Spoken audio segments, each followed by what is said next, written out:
Здравейте, правим това видео, за да покажем на обществеността, на хората, които не са запознати, как става всъщност изтеглянето на автомобил, когато колелата са блокирани.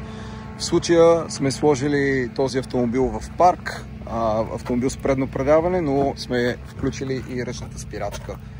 Така че в момента и четирите колела са блокирали. Сложили сме волана възможно най-надясно.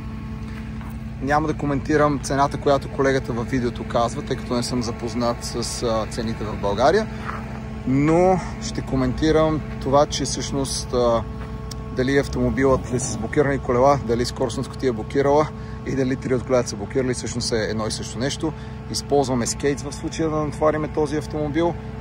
Имаме снач блок, който не сме го включили. Той помага принципно за изтеглянето на автомобил, когато гумите не са напред. И нека се видим как се получава всъщност процедурата.